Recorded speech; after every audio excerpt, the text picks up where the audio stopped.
And hi everyone, TJ Alds of I-45 Now and 288 Now. Welcome to the Friendswood Chamber of Commerce's election forum, where we'll be featuring the candidates running for the contested races in the Consolidated Drainage District, which covers all of Friendswood, as well as right after that, the contested City Council race for position 6. That's coming up here today. We're going to start off with the Consolidated Drainage District first, and that's District 3 that we'll be featuring here. The incumbent Marcus Reeves here with us.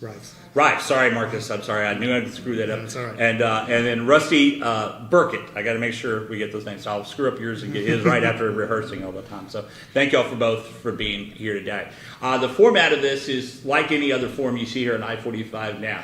We don't set a time limit on the candidates here. They don't get the time for their statements and then a rebuttal. What we do is we ask questions of them, and then from that pose more questions based on their answers throughout, and hopefully in this interview style you get more information about the race. Then at the end we will go ahead and give each candidate up to 3 minutes to make their final pitch to the voters. Now, to make the determination who gets to go first or second at the end of that here, I've got a number in my mind between 1 and 10. I'm going to give the incumbent a chance first to pick a number, and you can be the closest without going over. 3. 3? 5.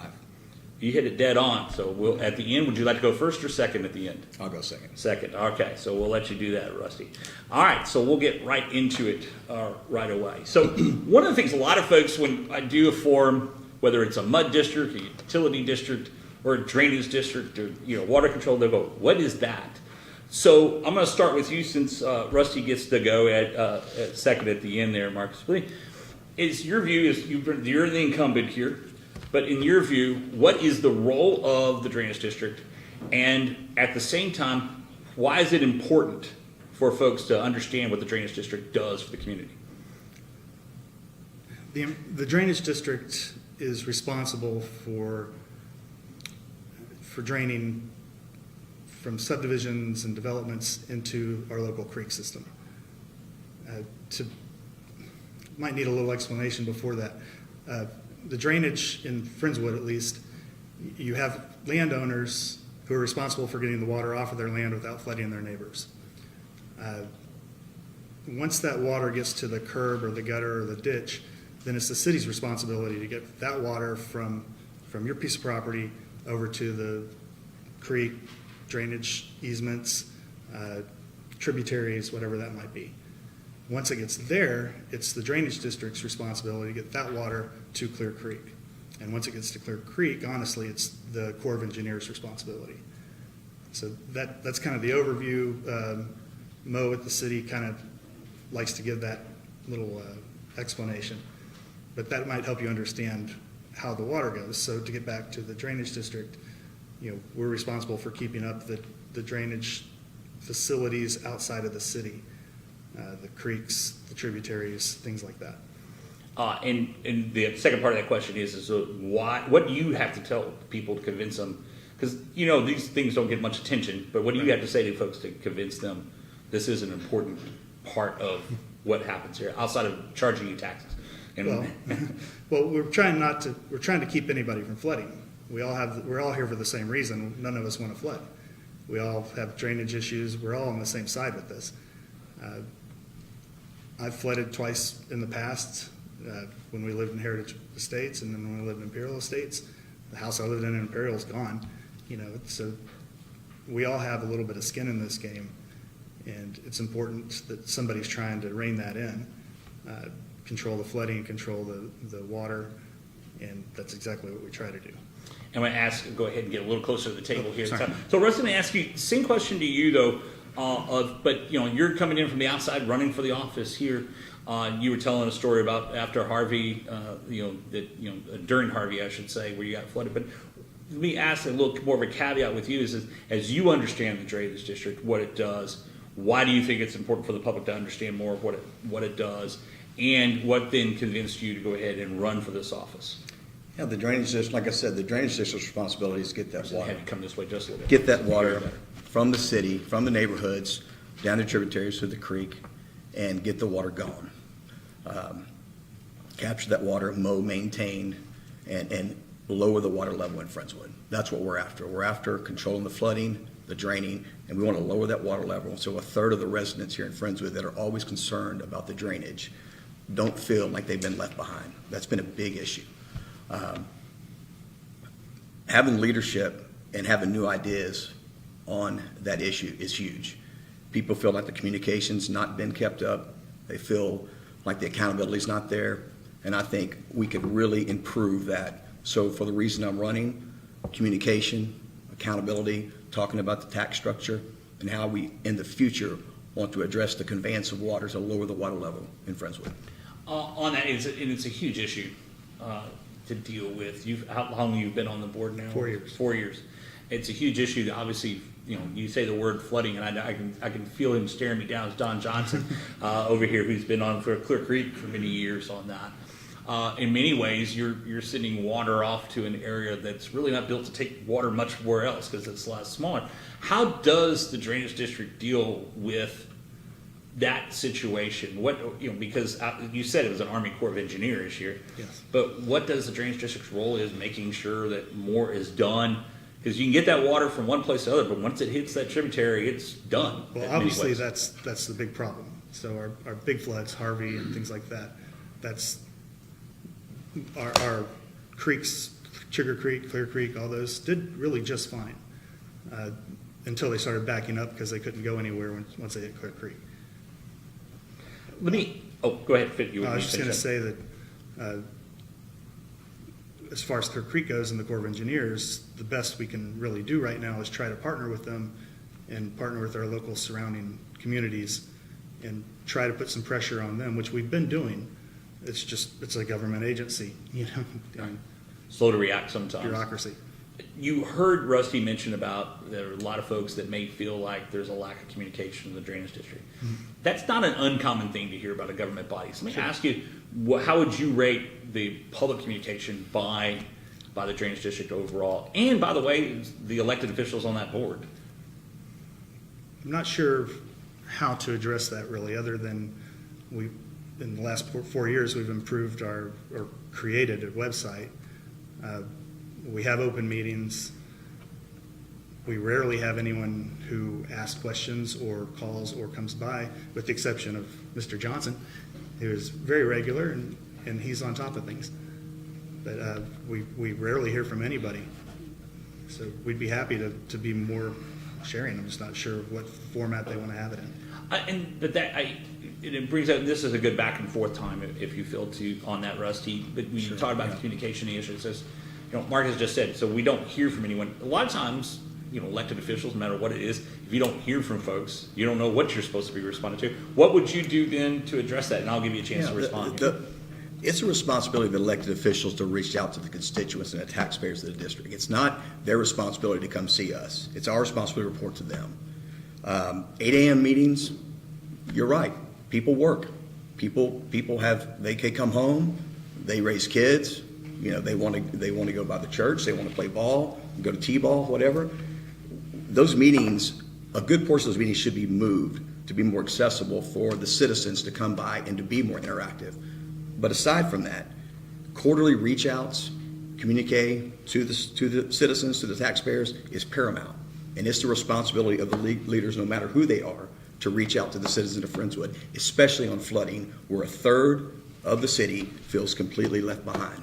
And I'm gonna keep banging on that because that's the truth. Walking the neighborhoods, talking to people, I hear it all the time. Well, and it doesn't take much, Marcus, when you talk about Friendswood and flooding, and you mentioned the word Harvey. I think a lot of people still cringe. This city literally was cut in 3 portions at times.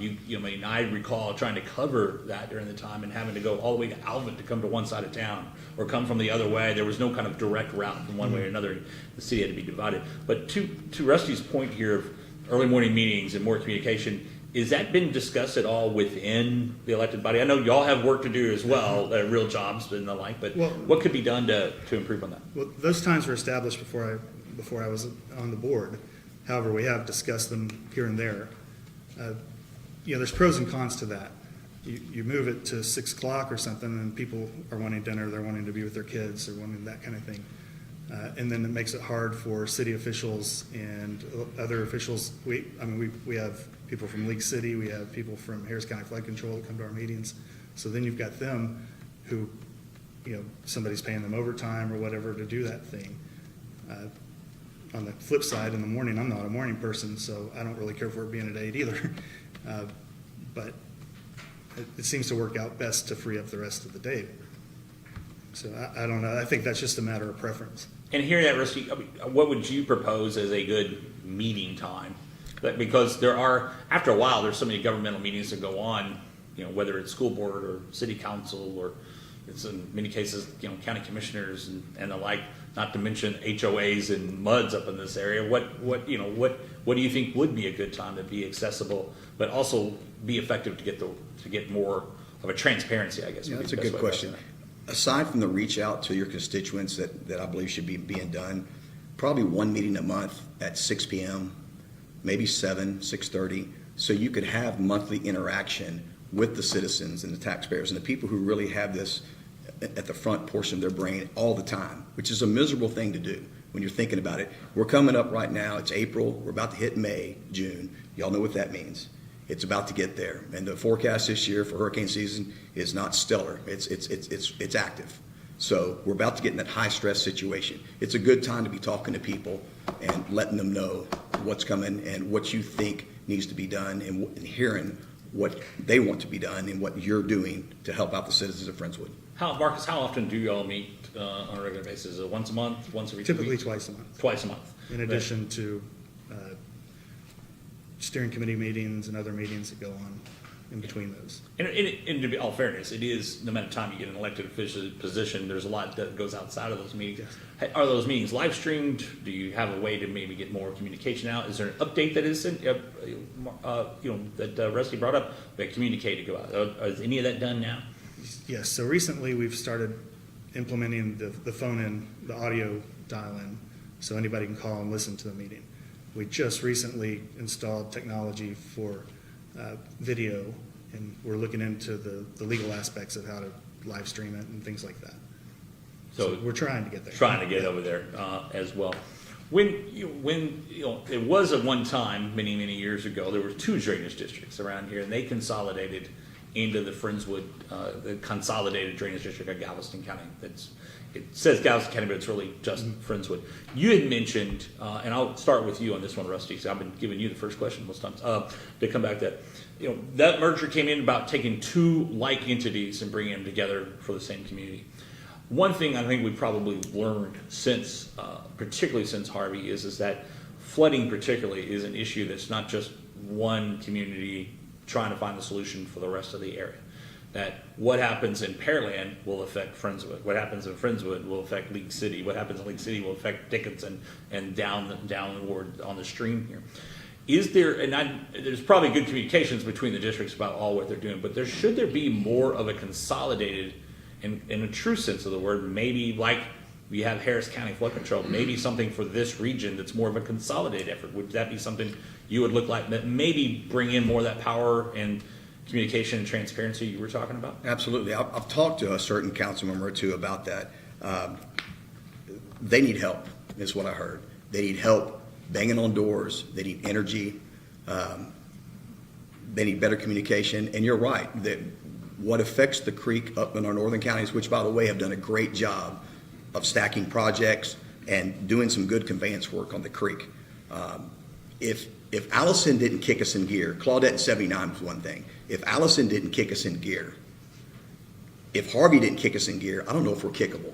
I'll be honest with you. I don't know if we're kickable. I mean, what does it take in Friendswood, Texas to kick us in gear to do something on the creek? You have to do detention. You got to get to water the creek. I get it. But you have to walk and chew gum at the same time. In Friendswood, Texas, you must walk and chew gum at the same time. Okay, we've seen the devastation too many times, and the other one is coming. We don't know when, but 3 and 39 years, it's probably coming. So talking to your neighbors, absolutely critical. Shoring up downstream is really critical for Friendswood, because we have more and more water coming from our northern neighbors. They've done a better job than we have. That's painful to say, but it's true. We need to get busy, and the longer we wait, the worse it gets. Well, on that, though, the question I was trying to, and maybe I didn't articulate it best enough, and the same question is going to come back to you, Marcus, on this, is that should it then be, instead of having several different entities talking about it, that a more wide-based, like what we finally saw Harris County do, where the Harris County Flood Control District kind of became the umbrella for the region. Right. Do you think maybe that may be an approach, even if it's non-official capacity of just everybody's on the same page and more than just, hey, yeah, because I will say this, I hear it all the time, every group says, well, we communicate all the time, but nothing still sometimes gets done. Would you be in favor of something like that along those lines? Absolutely.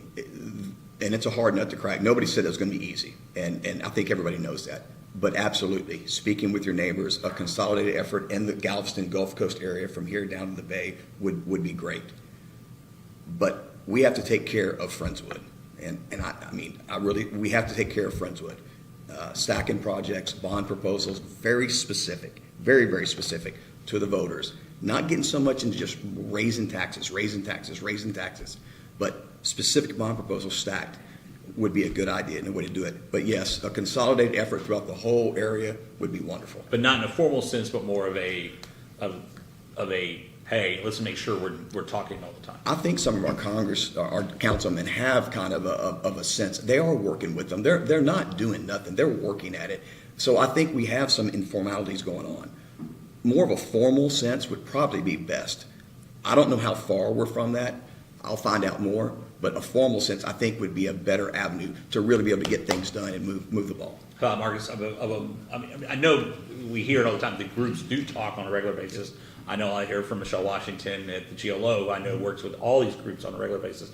But, for example, when you're in line for trying to get projects for like state funding or federal funding, everyone comes in instead of having this kind of one group as the one voice.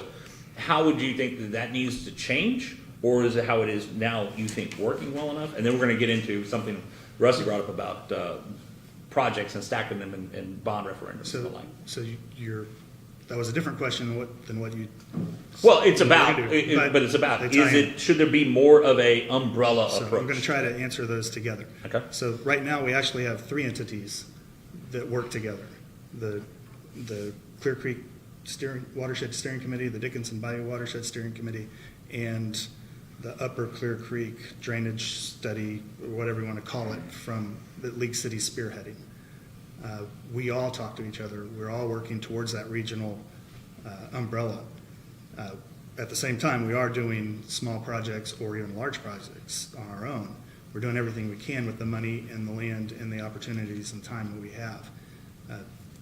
Imperial Estates is a good example of that. Just you don't see a project on that scale that's handled by just the city and the drainage district. Usually that's a GLO thing or a Corps of Engineers thing.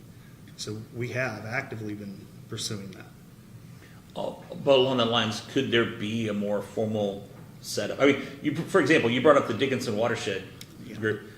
For the longest time, no one actually showed up at those Right. meetings. We couldn't get a forum for Right. so long. Yeah. And that's changed.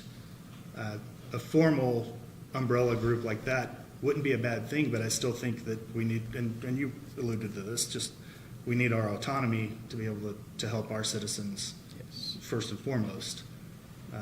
We get it coming down from Pearland, but we also have to, what do we do with it from there? Because we can't flood League City. And League City is basically a marsh. So Right. where can that water go? So those are all issues that we're always bumping up against. And it goes into, and as I said, again, I can feel him staring. For those that don't know, Don Johnson, who's been on the Clear Creek issue for 30 plus years now, I think is in the room with us here today. And most of my education on how Clear Creek works actually comes from him over the years.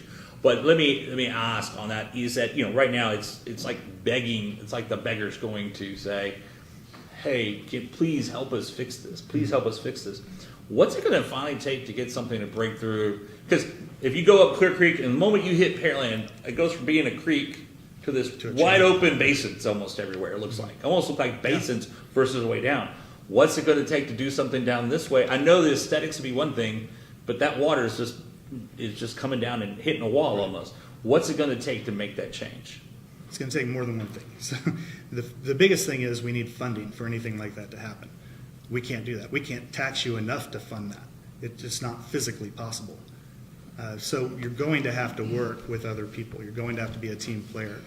And along with that funding is Friendswood doesn't qualify for almost all the federal funding because we don't have any low to moderate income, and they base almost all their funding on that. So we're always behind the ball there. We can't ever we can't even get our foot in the door most of the time. So that's why we're partnering with League City and Harris County Flood Control, although they're difficult to bring to the table, but we are, and that's the way we're trying to get around the LMI issues, is by partnering with people who have enough that we can average those together and make use of that, and everybody benefits from it. But for those who want to have, answers of, because no matter what, even though technically the drainage district is not responsible for Clear Creek, Oh, yeah. but once you say drainage district, folks are going to come to you and say, well, why don't y'all fix the creek? But along the lines, when folks ask you that question, what do you tell them? The kind of simple answer, why isn't things getting done about that? Well, I think things are getting done. So they're just not getting done as fast as everybody would want them to. And I should us. coach it that way. Correct. Right. So, the shelving along the creek, similar to the channelization that Pearland had, we're trying to do the same thing. And there's the codes and ordinances and things that we have to abide by. We can't flood our neighbors downstream, and you have to hold so much water at a certain period of time and all that stuff. They actually meet those criteria. It's when we have a flood event that all that stuff kind of goes out the water, or out the door. Both. Water. Yeah. Water out the door. Yeah. Right? Yeah. So we comply with all the state and local codes. We can't really touch Clear Creek without Corps of Engineer approval, and they're just slow to give it. They want to study, and then by the time the study's done, they'd have to re-update the study because it took 13 years. So we've been doing the stuff along the creek on our own, trying to help alleviate some of that situation. And the goal is to get it done from FM 1959 all the way to the Bay Area Bridge. And that will eventually happen. If someone were to ask you for a timeline, what would it be? It would all hinge on funding. Yeah. It always comes down to the money side of things. Right. Rusty, you get elected, you hear the issues that Marcus brings up here. So let me just give it to you now. You're from the outside coming in. If elected, what do you do to make the change? It's just going to be one vote. You're going to be one person on there. What do you do to make those changes that you were talking about you want to see? Yeah, besides communicating with folks Yeah, you outside? need help. There's no doubt. We need a change in how we go about things and skin the cat. I think we can learn something from our Brazoria County neighbors, our northern neighbors. You can stack a bunch of specific bond projects on top of each other and do what my opponent's talking about. We're doing it. We can't touch the water level, but above the water level, we can shelve, terrace, channelize, whatever you want to call it. You can stack those projects specifically funded one after another, like they did up in Brazoria County and Pearland, and you can get through Friendswood quickly. But we should have moved years and years ago. It's water on the bridge, but now it's time to really get after it. It's time to do all the above. It's time for the detention work, the Big Pond, going up on Dixie Farm Road, on the Harris County side. It's time for that to get done. I've heard some murmurs in the meetings and from other people about, well, we got to keep everybody together on that. So we got to keep everybody together on that, but we need to terrace and keep going one after the other and concentrate on lowering the water level in Friendswood, Texas. That is what we're here for, is to lower the water level in Friendswood, Texas, drain Friendswood, prevent flooding. When you talk about bond projects and stacking those projects up, you heard what Marcus said. He says there's not enough taxes. We couldn't tax people enough. Correct. To pay for a lot of the projects that need to be get done. And the moment you mention bonds, particularly in this community, folks will cringe right off the bat. So no more taxes, But how would you make a pitch? Then that'll be the question to you too. How do you make the pitch? And to say, hey, here's what we have to do. And of course, it's up to the voters. But how do you do that? Yeah, to talk about taxes, first off, I want to say, TJ, on the taxes, the drainage, we have rising property assessments from the appraisal district in Texas. It's a problem throughout the state. People are lowering the effective tax level in the state, still raising plenty of money because the appraisal district values are going through the roof. The drainage district raised the rate last year.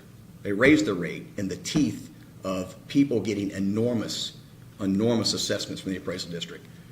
We could have left the rate alone. And I'm going to get to that issue Yeah. here. So let me, Okay. just to be fair, we're going to get to that Okay. part of the issue as well. But let me just ask, how do you, though, when you say, you've been saying about bond projects, because that, most cases means you're going to increase the tax rate or Yeah, but how do you make that work? Well, you have to finance it because we're so much residential in Friendswood. We don't have the industry or the business to pay for things in a Texas City cycle or Galena Park cycle. So bond proposals are the way to do it.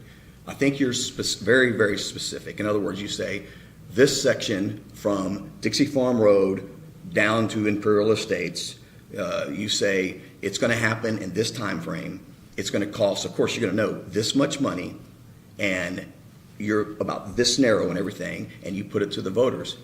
It's going to be work. It's going to be a pitch. There's no doubt. But if you're very specific on your proposal, I think people will go for it. They'll vote for something that they can actually see in the works in a specific time frame. One of the things people complain about in Friendswood is bond projects have gone through, and they haven't exactly gone the way they were supposed to. Projects were complete. We ran out of money, et cetera, et cetera. I don't think we can get away with that anymore. I think the accountability part of this is very important to the people, and that comes with the communication. You set up my next question anyway with your last statement on that, though, is that it's easy to say, Yes. Here's how much it's going to cost, but then when you get into the nuts and bolts of things, let's just talk about if you've gotten a bond proposal passed before COVID had hit, Right. and it passes, and it says it's going to be this much money. Then afterward, when the supply chain issues come up, and the prices for construction materials went up, and whether from concrete and getting crews and everything else, costs go up. How do you keep it in budget at that point? Then, and that accountability you talk about. Then we'll get to you. Yeah, well, there's all ways in construction to get hard bids and guaranteed, work done that you get up front. Of course, though, you've had people walk away from projects. You've had contractors and all kinds of private and governmental business go bankrupt with COVID. I don't know if you can foresee or account for COVID and things coming out of the pipe like that, but I think you have to address that up front in the amount you ask for, as painful as that is, and make sure you cover yourself with insurance and the proper ways to get the project done. There's ways to do it. Gotcha. Mark, let me ask on the same question to you about bond, because there are projects you want to do. You said earlier you can't tax people enough to get this done, and at some point it gets the effectiveness of doing it. And after a while, voters will get tired of approving a bond issue every time. What should be the approach there? I'm not convinced bonds are the way to go. We do so much of it in-house, at least as far as the maintenance, the shelving, things like that. The buy-ins to regional detention with like the FM 1959 detention pond, that's a significant amount of money. That would drain us of our working capital.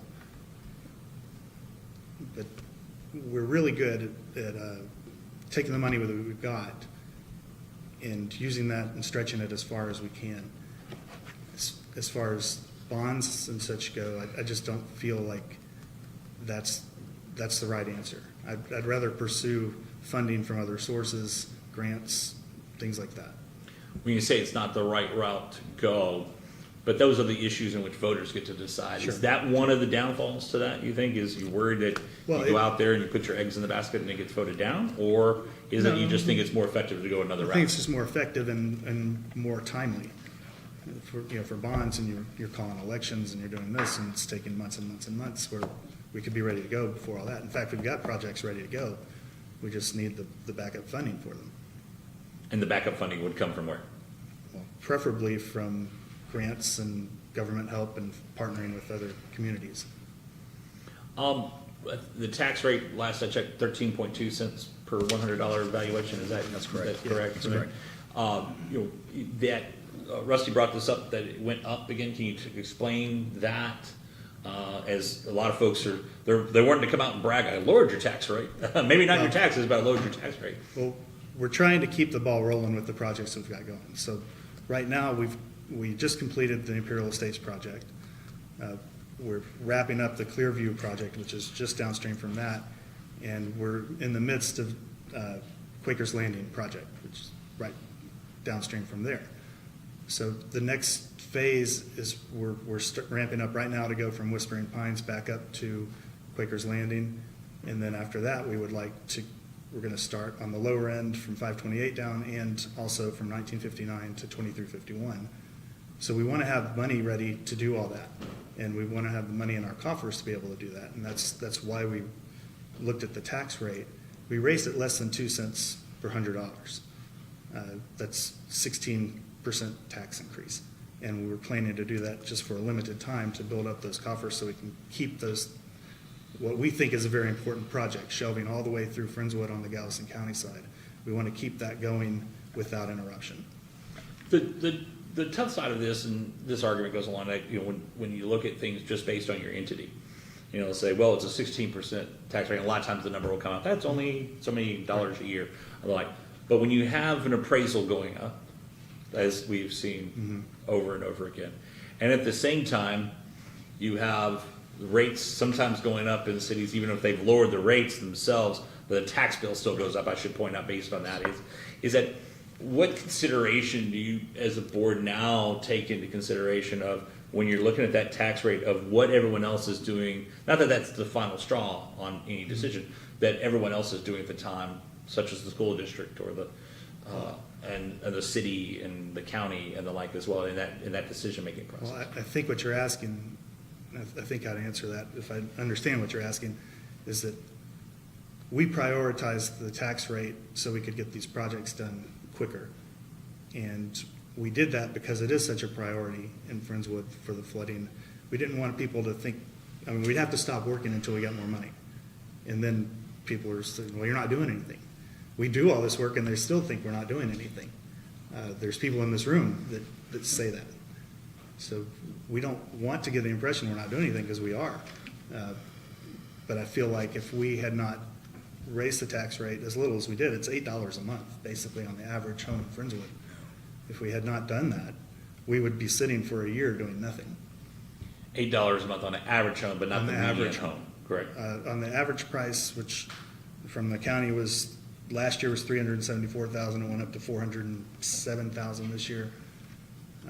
But those are the numbers that we base that on. Rusty, it's a tough part of that decision. I hear this argument from every taxing entity around, is that it's like I just asked here with Marcus, is that, well, we only raised it this much, or, it's only this much more, or the like. Is that why you would support more of, if that rate's going to go up, let the voters decide that? Is that the basic premise you're saying? If it's going to go up, let the voters decide the rate's going to go up to get those projects going? Because Marcus has a good point, though, is that if you go that route, you're delayed on doing anything until you get that vote in and then doing the paperwork afterwards. Yeah, and it's kind of a straw man argument there. The tax rate, really, the effective rate for the people in Friendswood was 27%, because the assessments from the appraisal district went up along with the tax rate. Just get on your worksheet from Galveston County and do your worksheet, and everybody report back to me if your taxes only went up $8 from the Galveston County Consolidated Tax District. You're not going to find that. So I challenge you to do that. Most people's taxes went up probably $150 to $200, because it's a 27% effective raise when you look at the appraisals combined with the tax rate, which most entities in the state, they're lowering their tax rate, but they're still raising more money than ever because the appraisals are out of control. It's a statewide issue. They're all over. I don't know who's giving tax advice. I do not think that was the way to go. I'm also for a homestead exemption from the Consolidated Tax District. I think people deserve a homestead exemption in Friendswood, Texas, in our district for their taxes. So I'm going to come out and say that. That's something new, but I believe in that. As far as the money, there's no doubt. Nobody's going to accuse, and everybody's on the same team. I get it. We're all on the same team. We all don't want to flood in the city of Friendswood. Nobody's going to accuse Friendswood, Texas, of being the leader in getting creek projects done, things done to prevent the flooding in this area. Okay, but we can become the leader. We can start. And yes, I like the idea of the people voting to see exactly what's going to be done.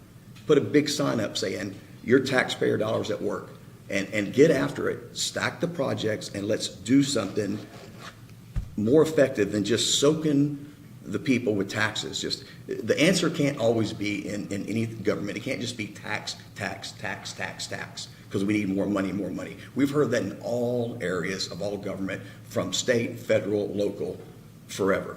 That's not the answer. There's more effective ways to be accountable and to budget and be fiscally responsibility to get things done. But let me ask you, because you brought up specifically bond projects. and you say be narrow and do that. But when you say that, then you're essentially asking the voters, raise the taxes on yourself. That's what you do there. If you do so and they don't approve it, then what do you do? Then you deal with the tax money that you're getting from raises in the property values in the city. If we left the tax rate alone, we would have collected more money. Okay? So we'd have collected more money. But we raised the rate in the teeth of raising values. And people are just getting on their feet from Harvey, believe it or not. You know, people think, hey, you flood. You know, I flooded. I was in Pilgrim's Point. We took 3 feet of water in the house. My business flooded, 9 cars, the whole shebang. It's just the way it is. It doesn't qualify you for anything. But it does make you an expert on dealing with insurance, taking a year away from your life, as you know, Marcus, and dealing with things along with working and your kids that you don't want to deal with. So there's better ways to go about it. And we're still raising more money because of the assessments. What are the better ways then? If you said just based on the assessments? No, the district's already receiving more money because the tax rate stays the same, the values go up. You pay more money in taxes. But to have a raise on top of that, it was 27%. That's basically what the average raise was. But in that sense, still, this is using your argument here that hey, you already get more money if you'd left the tax rate the same. But using your argument there, based on that, is that enough to get those projects you're saying to stack up? Probably not. You're going to have to do bond projects also. You're going to have to do both, and you're going to have to be very persuasive. Partner with people at the city. Maybe you're going to have to work, and you're going to have to get it done. But you can actually show what's being done and get it done a little bit at a time. Instead of just getting a bunch of tax money and say, hey, we're doing this, we're doing that. I think that's the problem is you give all this money to an entity, and if the communication is not good, if the accountability is not spot on, if the outreach isn't right, they kind of start saying, where's all that money going to? What's being done? It's not moving fast enough. And if you get specific and you do it the other way, you can answer to the public a little bit better and your voters. He just teed you up. Give you a chance to respond to that. Either way, you're raising taxes. Either way, you're paying for it. Well, but one option is that the Drainage District Board has decided to raise it. The other one is you're depending on the voters to do it. And as I say, and my question here is, if the voters say no, you're kind of left with what you had before. So let me, and it sounds like the big thing, and I'll let you go back and forth here in a second, and then we'll wrap up. But is that there seems to be kind of maybe a communication problem, at least those who are talking out there. And again, I think it's not unusual to see that there's only so many Don Johnsons in the world. Sorry, Don, I keep using your name on these things. But, I mean, it really does take a lot of time to pay attention to what's happening in these things, not only because it's an issue you're passionate about, but beyond it. Most folks will go to the school board or they'll go to the council meeting, and even then they'll only go when they're getting an award or they're really mad about something, not when they really want something. So on the Drainage District, I'm sure, what's the biggest crowd you've ever had in your meetings? 2, 3, 4? Local civilians? Yeah, not engineers or people who are getting money from it. Probably 3 or 4, yeah. Yeah, 3 or 4 people. So you're not going to get that feedback. What's it going to take to convince folks you're getting things done? Because you say things are getting done. What's it going to take to convince them that the things are getting done? Well, I guess we could be better at somehow communicating, maybe somehow getting some maybe video footage or something of the creek to see what's out there. It's all stuff that's hidden behind trees. People don't see. They don't go look for it. I don't know how to make that happen. It's not sexy. Call me. I'll take sure. you out there. Right. And I've offered that to many, many, many people. If you're raising taxes or you're raising bonds and raising taxes that way, either way, we've got to have the money to do projects. And if we don't have the money, we can't do it. So we just chose what we thought was the path of least resistance and the quickest path to get us to a certain point. Right. And least resistance becomes a key term there. Right. You're saying work harder a different way. You're saying, hey, this is least resistance, and that seems to be the contrast there. One of the big things when folks talk about tax appraisals and the like, one of the things that gets kind of lost in this, and any government entity I think gets a better understanding of this, is that people talk about appraisals and thinking, the Central Appraisal District that fixes in and they're doing this. But what's funny is that we saw in Galveston County not too long ago where the appraisals were done, the next thing you know, the state comptroller came in and said, no, they're too low. and the next thing you know, they all went up, and everyone had their shock from there. How would you deal with that? Because, and the bigger question is, how would you deal with that? But also on the flip side of that is that would you encourage an overhaul of how the property tax system or some other tax system would work in Texas at that point? I might be out of my league on this one. That is, I don't know. That's the easy. You don't Talk want about that, you don't want that one Neither either. one of us. Talk about the past of least resistance Yeah. there. Oh man, that's a tough one. There's a lot of property talk in Texas, as y'all know. So this is probably out of the drainage, but there's no doubt that appraisals are out of control. I just talked to one of my buddies in Austin a while ago. He just called me. He went to high school with us, and his house in Austin went up $300,000 this year from last year. $300,000 1 year, and he's going to fight it, but the comps almost bear it out. Houston, uptown, it's crazy up there. It's not exactly, our taxes and friends aren't exactly alike, and our values here are good too. But I'm not really sure how the state's going to go about it. I've heard all kinds. I don't know if I want to step into that, but Right. No, and it's fair. but there's no doubt. What I was saying is, we could have left the tax rate alone, and we would have had more money in the coffers leaving it alone to keep the projects rolling at the same level that we are now, and then put forth some specific projects to the voters. I always think that's better. The voters need to know where their money's being spent specifically, and I think that's their problem. It gets washed in the big bucket, and they feel like, what's going on, especially when the communication and the outreach isn't what it's supposed to be. I keep saying that, but they just feel left behind, and that's where we can firm up our approach. Last question to you then is, and I'll come back to you in more depth, but do you think then if the communication process had been improved from the start, from your perspective here, that maybe that tax rate raise would not have been as much of an issue for you, or would it have been an issue regardless? Even if it had been communicated, hey, this is, if you've heard what Mark said here, if that was made clear beforehand, would you still say it shouldn't have been done? From being in business my whole life, it's going to be an issue. Okay, and let's be honest, it's going to be an issue. People always want more done, and they should. We're running for public office. We're in public office. We have to deliver above and beyond what the people expect. Accountability and communication are the key, and they're never. And the thing about it is, if you're in Friendswood, Texas, you cannot do enough on drainage and flooding ever. You could work 24/7, 365 days a year, and you're not doing enough, and that's the honest truth. On that, you've talked about, hey, there is stuff getting done. It's not sexy. Here's your opportunity. What is getting done? Well, as I mentioned, the big projects we've got done or working on and completed, and in the future, is basically we're trying to do the terracing and shelving all the way from 1959, from one border to the other of Friendswood, and we're significantly into that. If I had to guess at a percentage, I'd say 30%. I'm not sure. But that's the biggest thing, I think, the biggest single thing we can do to help our community to control floodwaters is that terracing. And that's where we're focused on. In addition to that, we've raised our criteria and went from the 100-year, 500-year flood models from FEMA to the new Atlas 14 models, where that raises the base flood at least 13 inches to start with. So we're trying to make people build higher, stay out of the water, control the water longer. We're just making it harder for them, really, because of the flooding. Because we're coming at this from the back end. So much has been done, even in Pearland, even in Friendswood, back before we were even in Friendswood, before we were born. People were just doing whatever. Pearland used to be just rice fields, and you see it now. That's a lot of concrete. Yeah. So we're just constant. No matter what we do, no matter how much money we have, no matter where taxes are, we could be funded by the Bill and Melinda Gates Foundation, and we're still behind the 8 ball. We're still playing catch up. Put a price tag on the projects you just have in line now or in the pipe.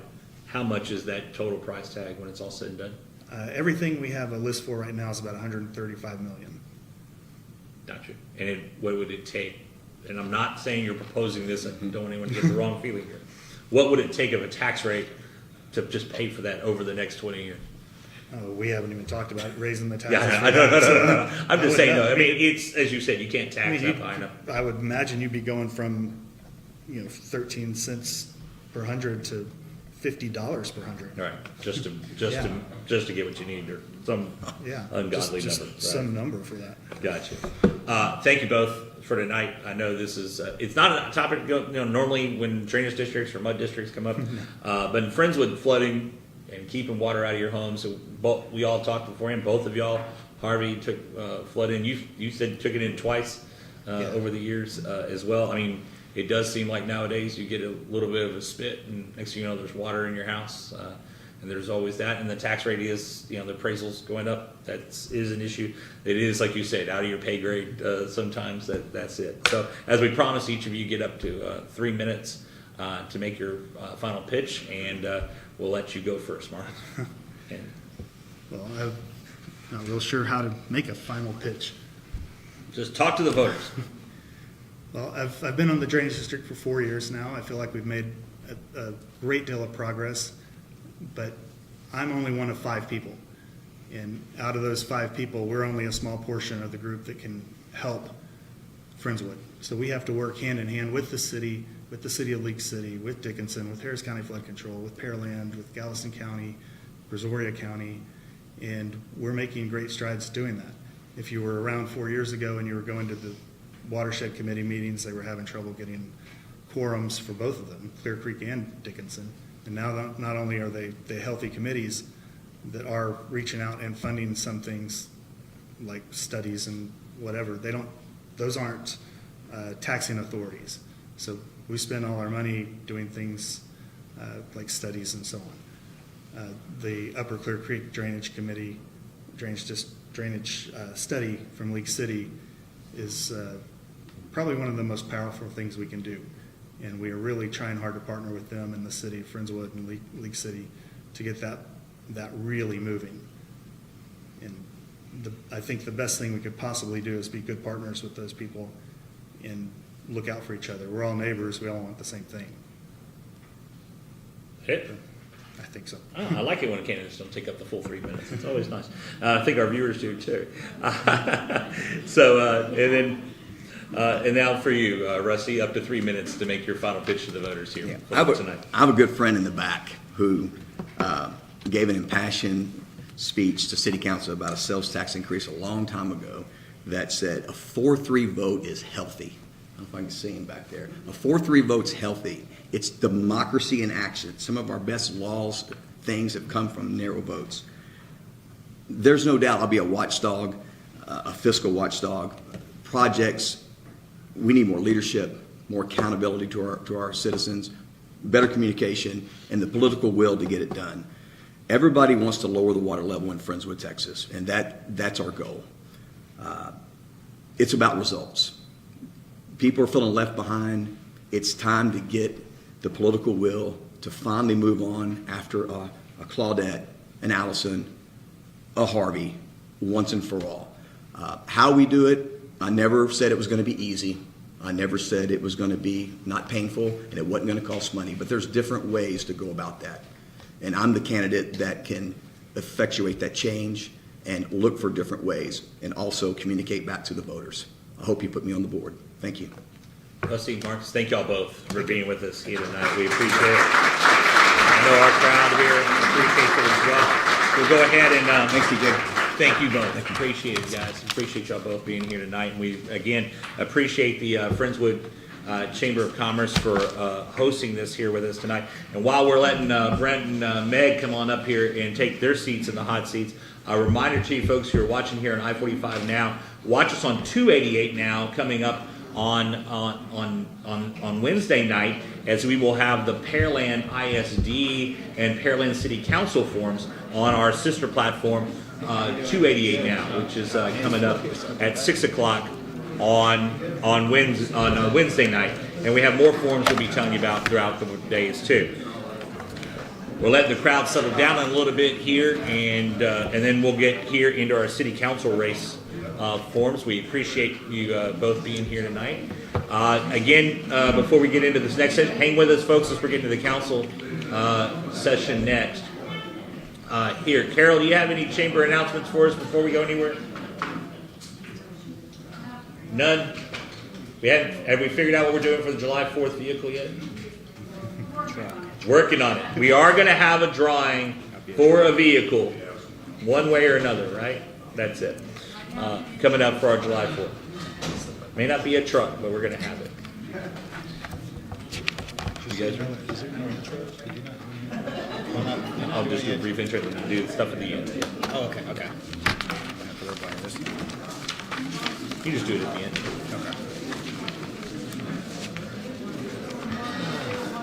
Fine. We're really here. So. We're letting folks, for those of us watching on our live stream here right now, we're letting folks get themselves all set here, grab some water and the like, and get settled down, take a restroom break if they need it.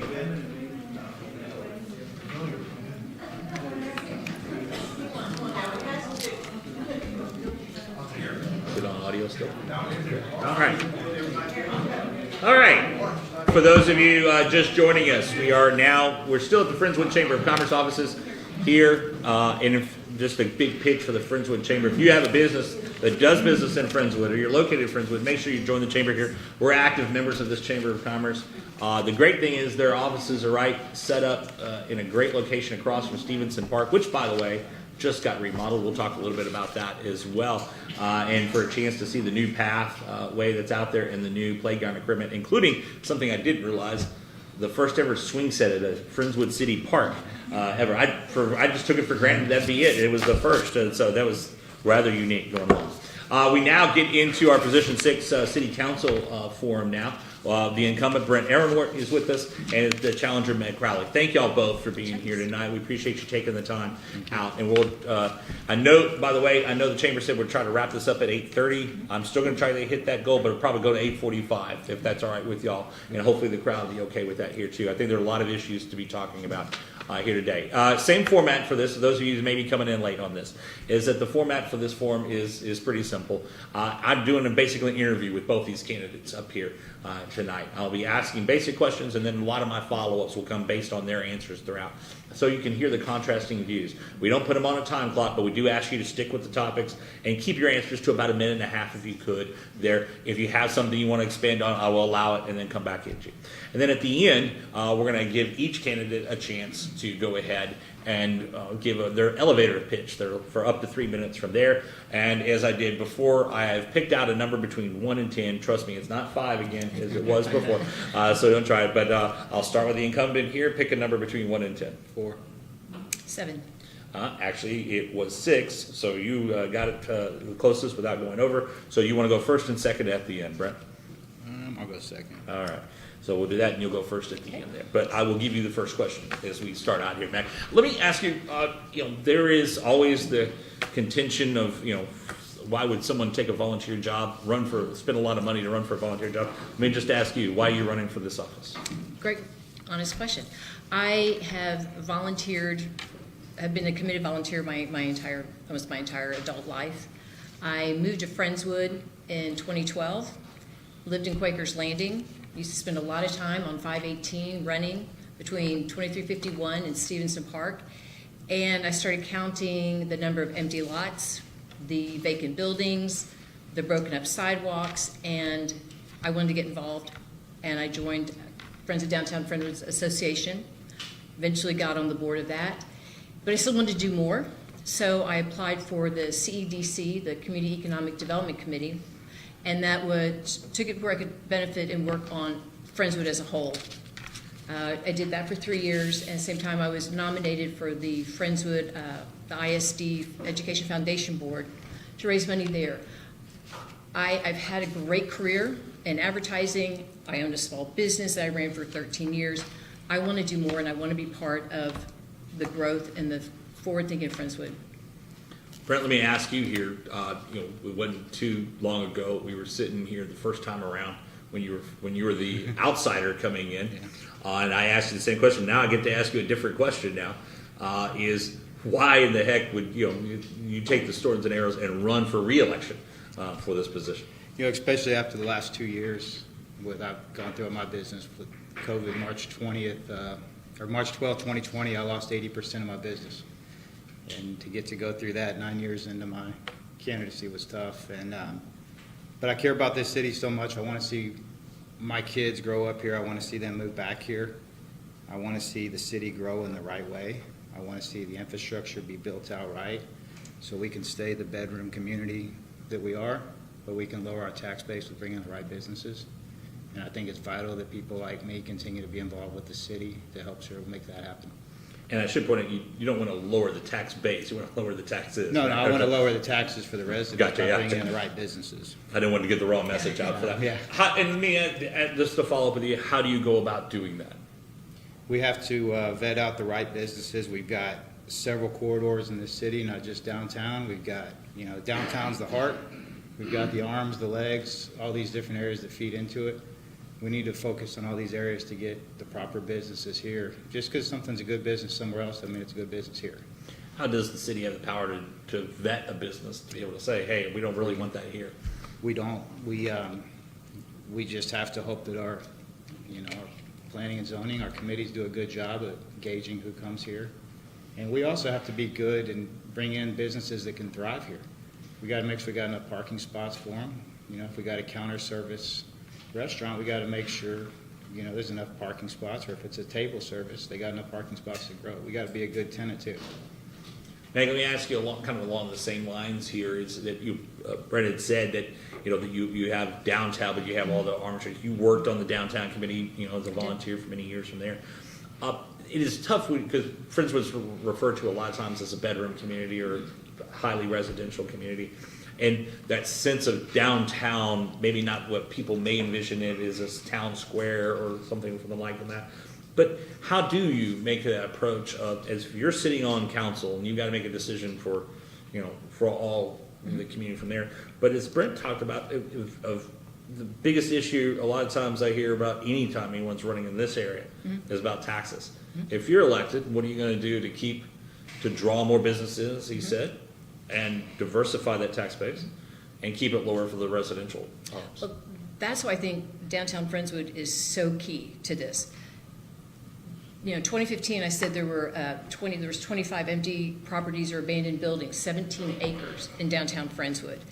The tax revenue was $21,000 a year. Go 7 years later, this year, there's 10 of the 17 acres that have been developed. This year, $113,000 in tax revenue will come in.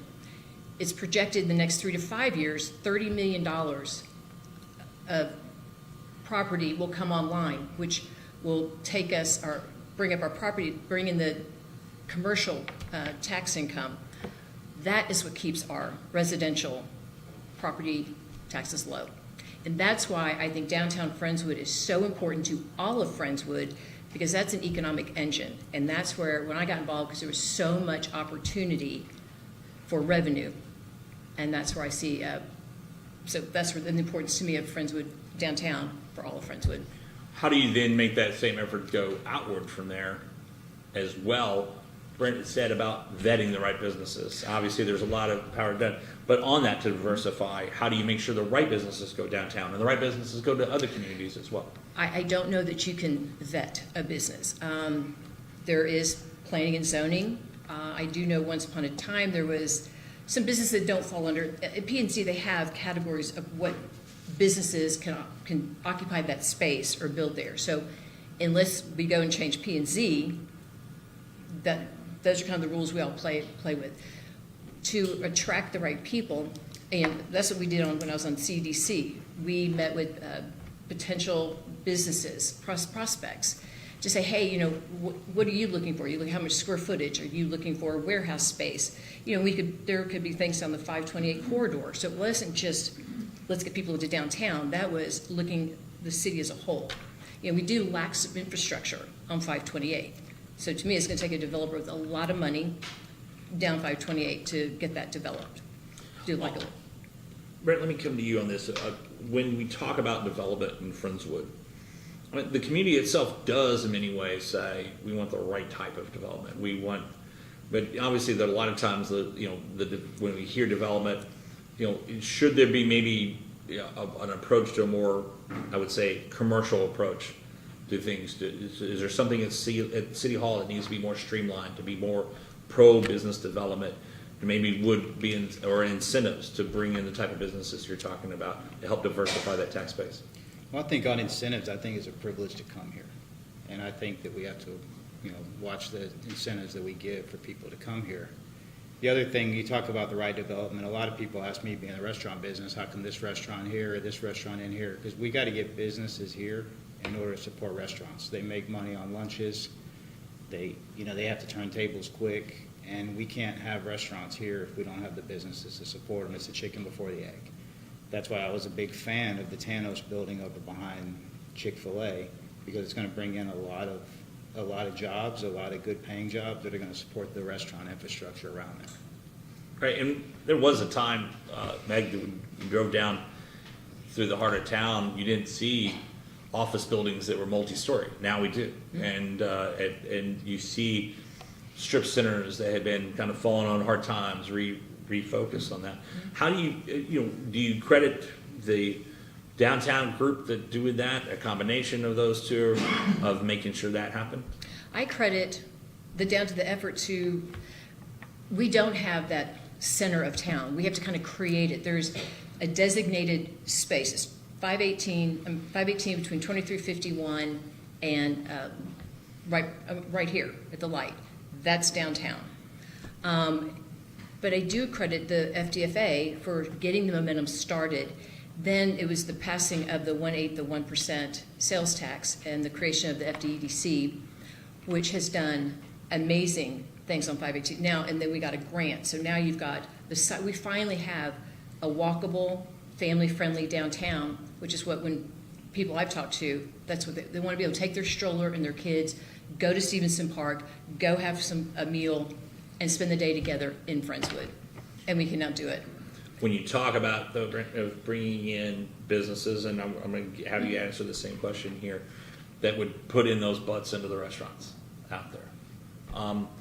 What's it going to take to get those? Because we talked about this in the drainage district forum before, is that Friendswood's a highly residential community. A lot of folks want to come here so they can get away from what they have to deal with maybe in Webster or in League City or in Texas City even, that they'll live up here because all the businesses, whether it's a commercial development or an industrial development or even a light industrial development like the city has a lot of, but how do you draw those here without taking away the charm of what is Friendswood in many ways? Well, one of the things is in COVID, our tax, what we took in actually went up because of the businesses we have here. So to say our Achilles heel was we were this bedroom community actually was our surviving mechanism throughout COVID, where a lot of cities around us that had several bars or different things that really seemed like they could be big tax revenues, actually they hurt them because they lost that tax revenue during COVID. And when that hits again, what do we do? In business, we used to have to be recession proof. Now you got to be pandemic proof. You can think you're essential and you're not essential. A lot of places, haircut places shut down last year. So, to answer your question, I think we just have to really gauge the project. And I turn down business every day because it's just not the right business for us. I don't get lost in the revenue. I put out a check box just like I do on everything and weigh the pros versus the cons. And like I said, we might not be a good fit for some things that people may want a cheesecake factory here. And it just might not be a good fit or whatever it is.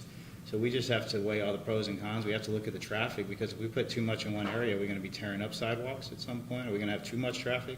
So we don't want to blow up the infrastructure. We have to really be cautious of how we grow that. I come from a background where our company's gone from $15 million since I've been there to over close to 200. So I know about how to support the infrastructure to grow it. And you can't just build everything all of a sudden and expect it to thrive, because you're going to have some fallout. And it gets into, Meg, let me ask you along those same lines of making that choice of not choice, because they're not going to have a lot of choice along the way. It's someone's land; they get to do with it what they want for the most part, outside of certain rules. But how does the city encourage certain type of developments? If you're on council, what would you do to encourage a more diverse? I think a lot of it is the committee, the CDC committee. That is what they're charged with. That's what they do, and then they bring that to city council. So there's a lot of prospecting there. But everybody's kind of an ambassador for Friendswood. You know, if you meet someone, it's like, oh, you know, I'm kind of looking to relocate my business, or, you know, we keep there's an inventory on the website of what's available in Friendswood right now, what's being built, so that and there's always brokers involved. So, I mean, as city council, are you out trying to make deals? No, I don't think you are, but I think it's working with and maintaining our CDC and communicating and keeping them, and that is keeping the information of what's available and trying to match that with prospects. Brent brought up infrastructure, so let me ask you here, you know, always a big issue here is traffic. In here, I don't know how many times, you know, I hear folks get stuck at, particularly this intersection of 518 and 528, just down the road from us here. What can council do, and then what would you do specifically be looking at to improve traffic flow through the community? Well, the first thing is Friendswood Parkway is going to get finished, and we need to find the most equitable and fair way to complete the parkway to go all the way to Pearland. That has not been determined yet. But that will relieve 518. It'll also provide, because we only have one thoroughfare. They're here. It's 518. It would relieve and offer relief, and also another way to, if we need to evacuate. The problem we have here is it's TxDOT controls, so it's, you know, working with TxDOT and getting. So can the city do a lot on their own? No, but we can complete the Friendswood Parkway to alleviate some traffic up on this side. And kind of drill down a little bit, are there some more east-west, north-south local roads that could help alleviate some of the traffic congestion you have? So there's, no, to my knowledge, there is no plan, and I personally cannot think of anything going in the other direction that could be used as a major thoroughfare to go that direction. Right. It's a tough hole because most of the roads here, Brent, are, you know, the main roads that are going to have any type of development or like are state-controlled roads. But, you know, and council, what you know, as a member of council, if re-elected, what are the traffic issues you think the city needs to tackle and along the ways, and what can be done, you think, from the city's perspective to improve traffic flow in the city? You know, back to the TxDOT, you know, controls some of this stuff. You know, if I was just out there trying to say what I would do, I would look at lowering the speeds all the way down to West Ranch on 518 here, because I think sometimes we're all in a hurry, and I think sometimes slow and steady wins the race. And if we're not all flying to get places, I think slowing things down might help. I think adding some right turn lanes on on 518 and on some of these other roads will help to alleviate some of that traffic. The last thing we want to do is widen roads, because then we start cutting into real estate. So I think we have to do everything we can to avoid widening of roads, because then we're going to lose all the sidewalks we made and all the medians that we've beautified. We don't want to do that. So I think we have to just really watch to control the infrastructure that we build and make sure we're not piling just too much stuff in one area, and then we end up like some of these other cities where it's just a traffic nightmare. Still an infrastructure question here. We just heard our forum with the drainage district candidates here. What more can be done from a council's perspective to improve flood mitigation and drainage in the city overall? We just have to continue to make sure that our bond dollars are stretched far enough, working with various grants and municipality matches. We put it in the voters' hand in 2019. They spoke, and now we've hired some really good staff to help control the dollars on this bond and the projects, and now we just have to trust that we're going to find the right projects and matches going forward. Looking back now at 2019 vote into now here 3-4 years later, and obviously these things never go quick enough for anybody. Once, you know, they expect the shovels to start moving the next day after the election a lot of times. But do you think as you look down into the future, if reelected, there's enough in those bond packages to do enough relief for folks here in town? You know, what we don't know is what the next storm brings. And I believe they said like 15 years to do all this work back when we talked about it. You know, what's Alvin, you know, all these places around us, what are they going to do? How is that water going to be pushed towards us? Are we going to be working well with them? And what's the next storm going to bring? And I think we just don't really know based on today what the next storm's going to bring. Key question, because Harvey, taught Friendswood more than anyone else. On the same questions to you though, Mac, is if you're elected to council, what are the, you know, what do you see your role on that council to making sure issues are taken care of as far as flood mitigation Right. and drainage, and in many ways to help out, as said, we heard from our drainage district here, Consolidated Drainage District, to see that they get the support they Right. need. I think you maintain the partnership with the city partners with the Harris County and the Galveston Drainage District. Maintain that partnership. I also believe in and the projects that they're referring to that we would be part of are astronomical. I mean, I don't know how, I mean, it's just, unless you get a grant, something like that, it just is, it seems just mind-blowing. But I believe in continuing to do excavation. You know, I was not in I wasn't living, I lived in Quakers Landing, but not during Harvey, but all my neighbors were devastated. And now they're continuing to do, all of a sudden you saw all the dump trucks coming out of Imperial, all in that area. That's one thing we can continue to do, is enlarge and have higher capacity of Clear Creek. Another kind of infrastructure related thing, you mentioned sidewalks. A lot of times folks don't think about those sidewalks, pedestrian access out here. You brag about that, but should there be more opportunities in neighborhoods and the like to look at sidewalks? Because that's kind of I don't want to call it a trend because it's always been one, but we're hearing more and more like older neighborhoods want to put in sidewalks now because they'd like to have a more walkable community. I think COVID may have pushed that forward where folks realize, you know what, I like staying at home. And we're going to probably see a workforce work more from home. Is that something you would look at as well in the future of existing neighborhoods of coming in sidewalks and making them more walkable? Yeah, I think you need it for two reasons. I think you need it for people's pleasure, and second, for safety. I think it just creates, especially like we did the project on Greenbrier, to allow kids to get to school now. And, you know, a lot of people didn't like how it looked with the curb out there and stuff, but you know what? It made it safe. And that's the most important thing, and we were limited on the budget we had on that. But I do agree that we need to try to put sidewalks anywhere we can, and not just on the main roads. And that's good, but the Greenbrier project, which I had not thought of before you answer that, as I said, that's what prompted me to ask the question is that, and I'm seeing this in some other communities where the established neighborhoods, which weren't built with Right. sidewalks, like we do master plan communities now, they won't put in a community unless it has sidewalks. Would you be supportive if on council, if something came out of certain communities, particularly those that may have younger, children in them or the like, to put in sidewalks, not just to get to school, but No, also I more walkable community? Friendswood has a terrible walkability score. Downtown Friendswood has a 0 walkability score. Hopefully this time next year, we'll have a good walkability score, but Friendswood on the whole is down about 20, which is very low on the walkability scale. I think absolutely I'm in a neighborhood with no sidewalks, but we've got really wide streets and it's not heavily trafficked.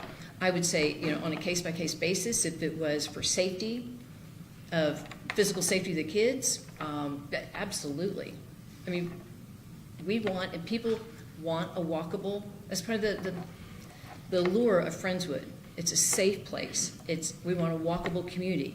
People want to walk. I mean, it's walk over here to Stevenson Park. I mean, just absolutely.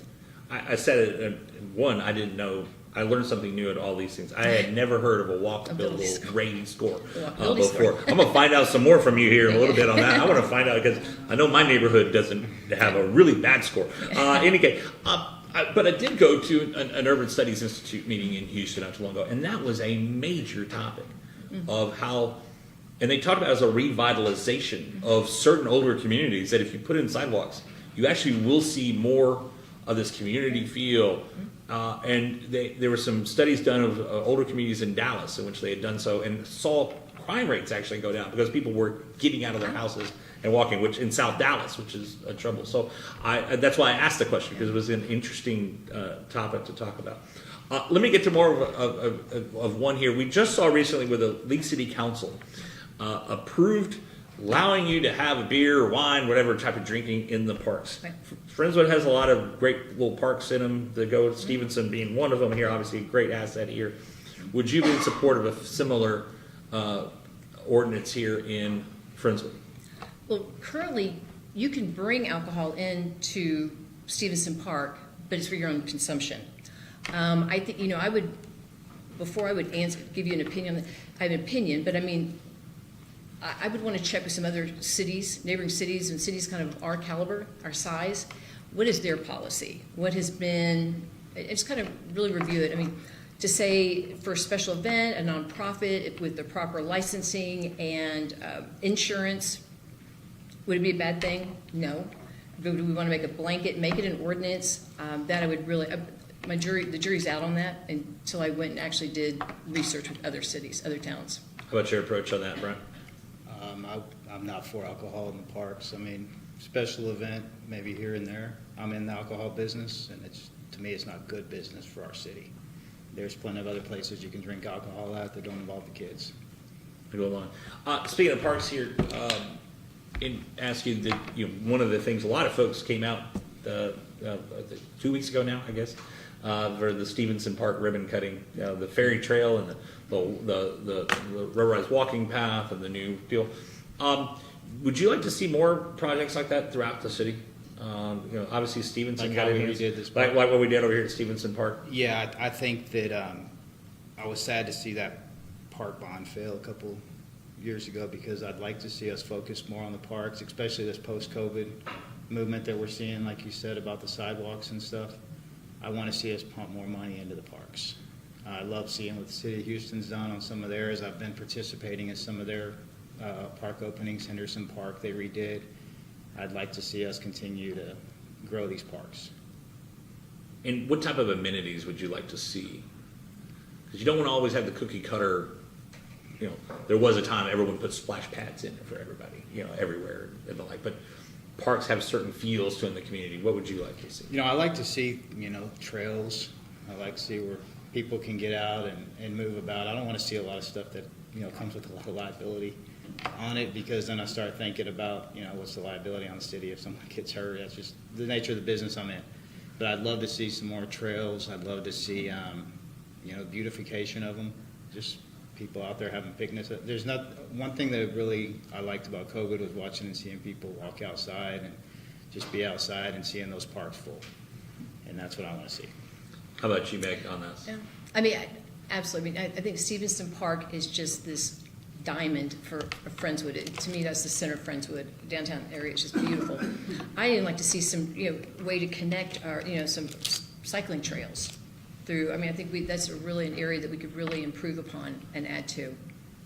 I should point out, by the way, when we hear about bikes, do not ride your bike on the new, as one lady called it, the red carpet that goes around. I found out the hard way you're not supposed to, not me doing it, but she found out the hard way, I should point out, not to ride your bike on that because it will wear it out. But it is fun. We were there for the opening and it was a lot of fun.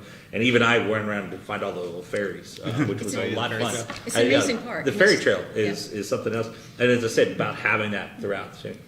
One of the things is, let me ask you, it's a lot of times you have this is Friendswood, it's landlocked in so many ways, but it has a kind of this growth, maybe not necessarily in the city limits, but out. But there are folks who, that have the feel they're in Friendswood, but maybe they're not necessarily. But how do you make that kind of pride and focus on Friendswood remain in the outer reaches than this kind of the old established Friendswood? It's easy in the established communities about doing that. But Are you talking about the feel of downtown? How do you push that out? well, that, but down? also the feel of just an owning the city, of some ownership of the city. League City battles this, I think, in many ways. Is folks live on the west side, they think they live somewhere else other than League City. Folks how live they in feel Bay vested. Colony think they live in Dickinson, and like when they actually live in League City. How do you, if you're elected to council, how would you, even though you're going to have your position, but how do you reach out to folks and make them feel they're more a part of the city and be someone as Have a them feel council member? vested in the city Yes. and part of it. That's a question I've never even thought about. I mean, 'cause it's something I felt immediately when I got here. I don't live downtown anymore. I moved out a little bit, but I think it's encouraging people to get involved and be part of the city. That's what really did it for me when I first got involved. I didn't know anybody in Friendswood. I came here because of the great schools and public safety. But I immediately I got involved with FTFA, and it grew from there, and I got vested in it, and I think it's engaging people to get involved in your community. We have a ton of committees that report into city council, and everybody to share your talents and your time, but you also become really part of the city. How about yourself as you get reelected? What would you do if in the next term if reelected to get more of that feel of Friendswood, for everybody here, not just the ones that have been around for a while, or like Meg, who got involved right away when she moved here. Not everybody does that when they move into it. So how to just get the spirit of Friendswood Yeah. and everybody? I think it's like she said, get people involved in this community, let them know how it started, where it's going, and how tight, united of a city we are. I mean, look what we did during Harvey, how we banded together. I mean, and that starts with just getting involved with your city. Obviously, I brought this up during the Drainage District Forum, but I'll bring it up here: taxes and appraisals and the like. That it becomes this kind of balance. Can the tax rate be low enough? Can it, and as far as the taxpayers, can you do anything about appraisals to do them? As a member of council, how do you approach the tax rate when it's being proposed? Before we talk about budget, but the tax rate itself, just that part, how do you approach that? Well, we just have to, look at it. It's gonna always go down because the appraisals go up. We just have to look at it and make sure when we look at that budget, like we did in 2020, that there's nothing, that we're not overtaxing the citizens. We always want to, you're always going to have your 90-day reserve in there and things like that, but you can't leave a bunch of just money hanging out there for a rainy day. So what we have to do is we want people to live here, work here, and be able to afford to stay here. And it's our job on council to make sure that happens. What's that line that's too high? So the way I've seen money spent this past couple of years, I don't know where people's, with the way I've seen inflation hit, I don't know where people's line is anymore. But I think we just have to be fair, and it has to be comparable to other cities that are of this. And there's no city greater than this city, but it has to be comparable to cities that are, of the same stature. I have the same questions for you in that way. If elected, what's going to be your approach? And the specific, I'm going to ask a budget question after this, but what's going to be your approach to the tax rate if elected to council? Well, I hate taxes. I don't want to pay taxes. I don't want anyone to have to pay more. I'm incredibly fiscally responsible. I'm conservative. And it's taking, is there anything built in the budget that we could, I don't want to sacrifice services. I want to maintain our level of service that we have, but I want to keep our tax rate as low as we possibly can without foregoing our great services that we have. So it is, sometimes you have to really pull up your bootstraps and be creative with your budgets, and what can you cut? It's just not having any fat in a budget. As it is now, the rate that's in place here, too high or just right? There's no just right with the tax rate, but it's well, that's why I also don't ask if it's too low. It's historically low, as low as I believe that it's ever been. So I don't know how you could, from your own perspective, could go lower. Right. I don't know how you go lower than, was it 0.48 per $100? Right. But the same question for you. You were part of that. You had to vote on it there, but would you like to have seen it come lower than it was? Yeah, I think it's going to continue to go. I expect it to probably get down to low 40s in the next couple of years. It'll always go lower. And then along the way, both of you all mentioned budgeting, and I'll start with you on this one thing. Is your priority in budget? Do you believe? Well, first let me just ask, and just a quick yes or no from each of you.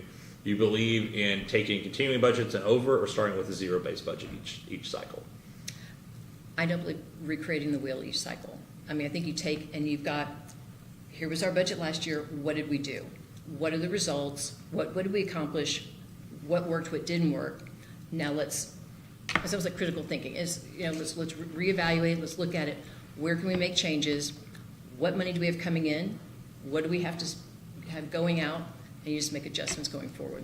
Same question. Your philosophy on that? Are you more zero-based or more of take what we got and see what we can do? It's like my business. You're only as good as your last delivery. And I think the budget, you have to look at last year and then use that as the basis, because every year is different. So you have to start with that and then tweak it up. Based on that, then your priorities, you talked about, I think both of y'all would say public service and infrastructure, 1 and 2, or 2 and 1, whatever, 1 from there. But after that, what are your priorities, 3 through 5, of where the city should be spending its money? Flood mitigation, traffic efficiency, maintaining, keep going with downtown, because I do believe that that's going to be a huge economic benefit to the whole city when that is really done. So, And using, in public, and then public safety and obviously infrastructure are one and Public two. safety obviously. and schools, we have got to continue to support those two, and I think they're so important because that's what keeps our property values up. If one of those tumbles, we all of a sudden have a crime wave, we lose our, exemplary status as a school, all of a sudden, Friendswood starts to lose its allure. And if that starts happening, then the property values are going to go down. Taxes will then, then the city would have to raise taxes because of income. So, On that then, for flood, Mm-hmm. how much of the budget do you think should be dedicated to flood mitigation? wow. And you can use a percentage number, not a dollar number. I would have to actually have a budget. I have not gone through the budget. I go to the meetings during the budget, but I've not had to be part of the budget. We've got to continue our efforts. Can we afford all the big ticket? No. But we have to continue with what we can do each year, and that is the excavating and things like that. I don't have a percentage to tell you at this point. And I was going to ask on the other two that you listed there, traffic in downtown. I would take the same answer. I just want to give you a chance. Yep. Have you thought about in those No, realms I have what not. percentage of the budget? There? No. Brent, same question to you. Outside of obviously public safety and public works infrastructure, those are going to be 1 and 2, one way or the order of the other. But 3, 4, and 5 on your budget priority list. What are those? What's 3? What's 4? And what's 5? I think we have to continue to bring more value to the residents in this city. I think we're lacking some community centers for seniors. I think we're lacking an indoor basketball court for kids. So I'd like to see us, we have to continue to add value to the residents as we grow. So that'll be your third. That's a big one because, I've just seen it that we're lacking those facilities. We're overgrowing them, and if you look at, people are getting older in this city and younger ones are coming in, so you're kind of getting pinched between the two, and the middle's kind of bare. Yeah. So we have to focus on the seniors and we have to focus on the youth. Gotcha. And then 4 and 5. Before, and talking about, you got the council, the drainage district, and the schools. All three go hand in hand. So it's our job to make that affordable so we can pass school bonds, and we continue to make the schools good, we can get the Okay, drainage. but let me just go up just on city budget priorities alone for what would be 4 and 5 after you've done the back. I guess I would call. I guess we could take community centers and value there would be under the Parks and Rec or therefore. But 4 and 5, where would you priority on spending be?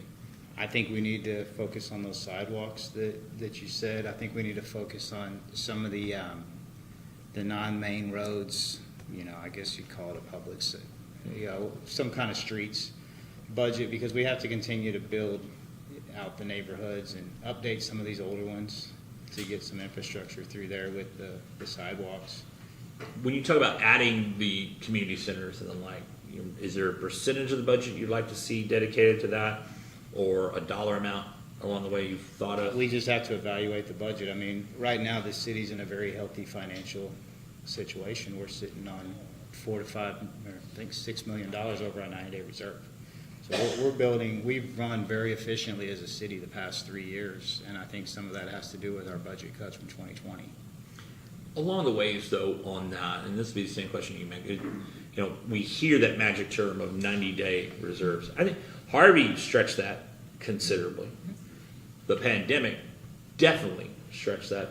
Should that be rethought too? I know that's been. Would you, as a council member, be willing to look at maybe we need to go beyond 90 days on a reserve?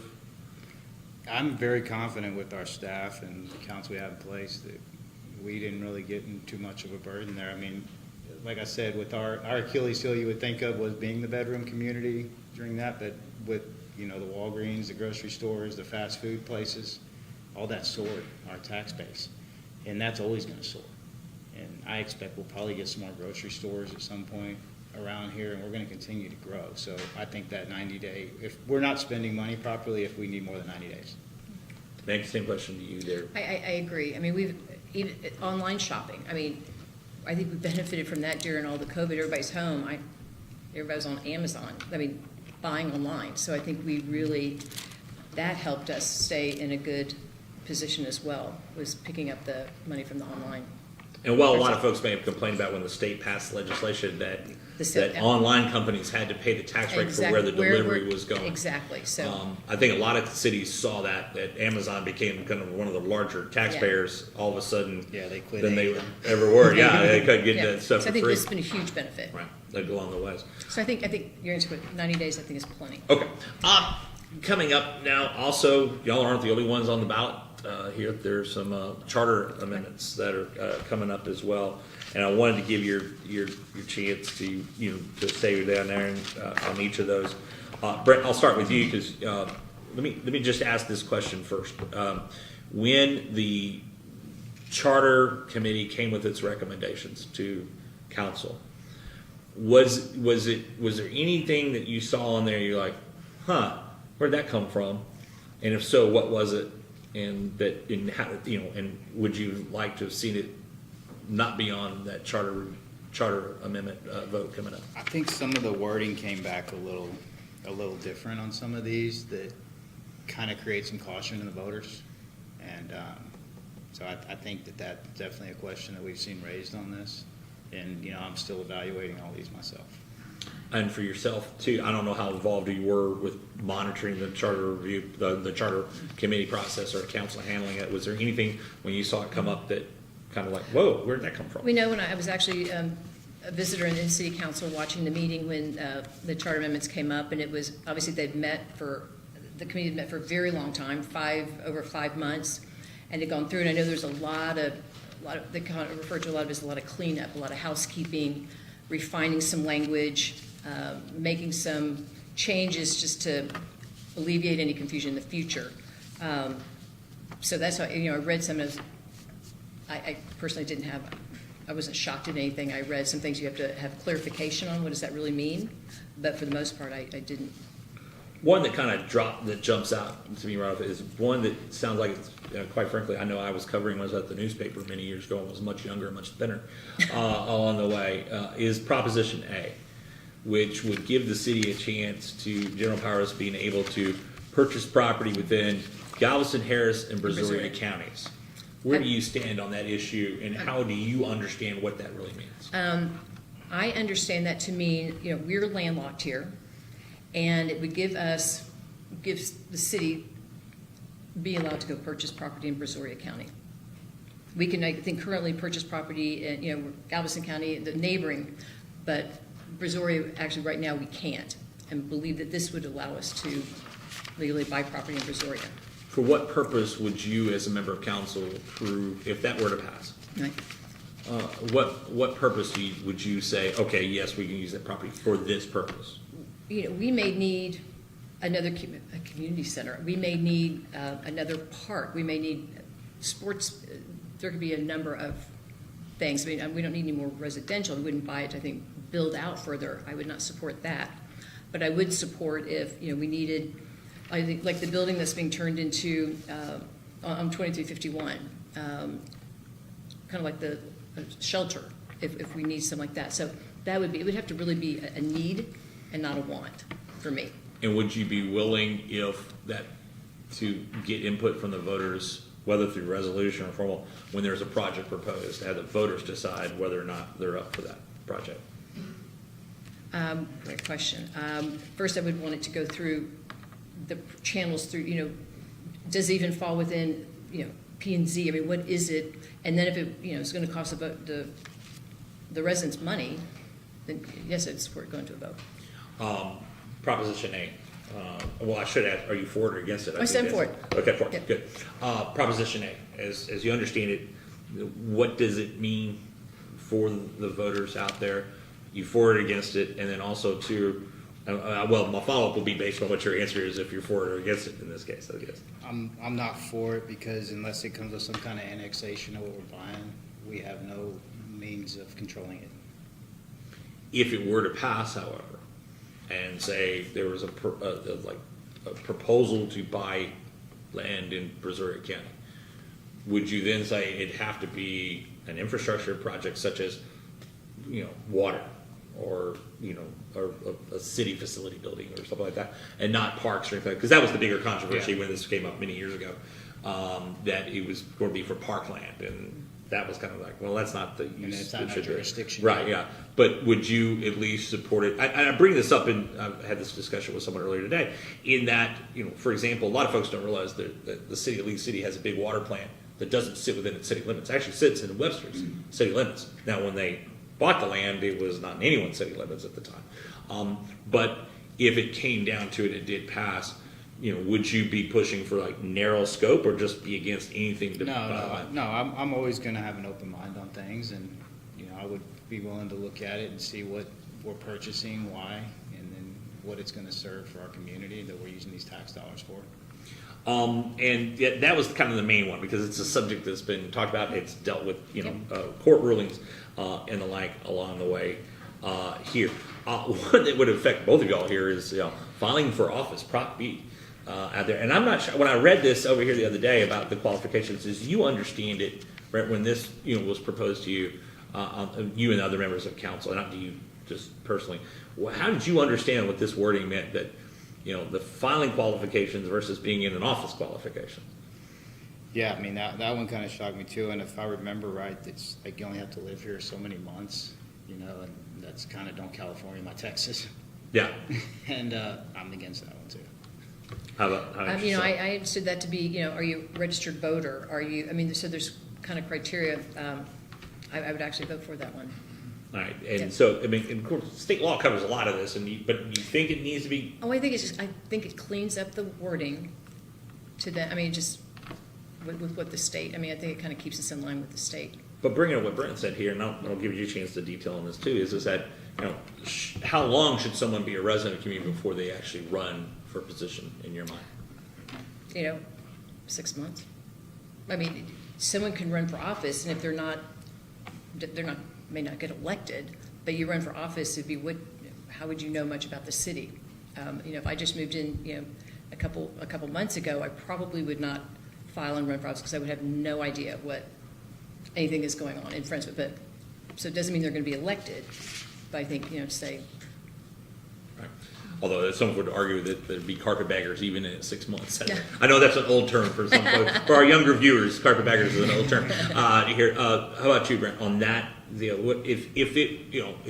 how long should someone live in the city before they should be able to run for office? At least a year.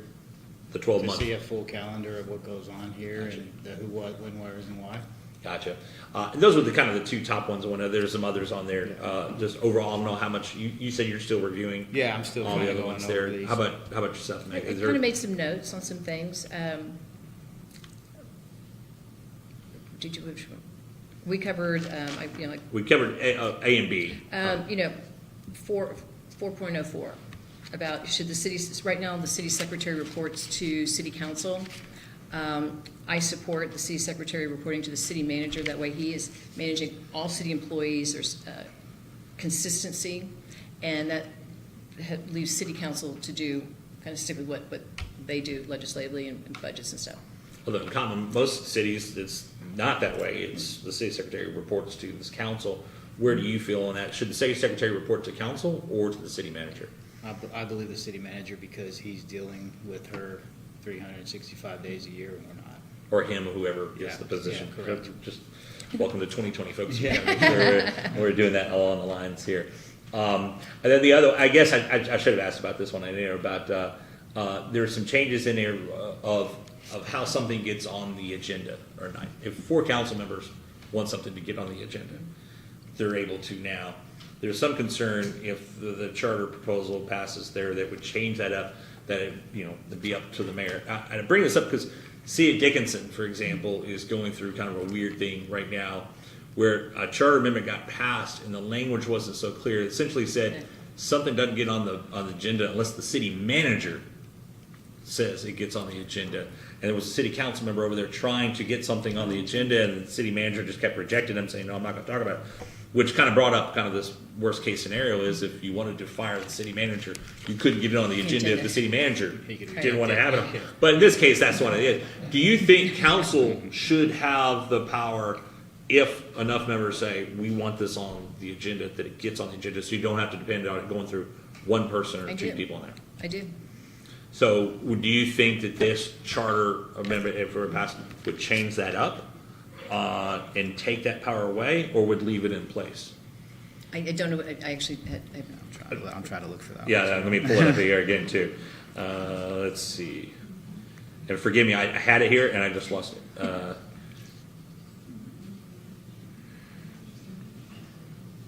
And forgive me, folks, I should know this stuff before I go into it.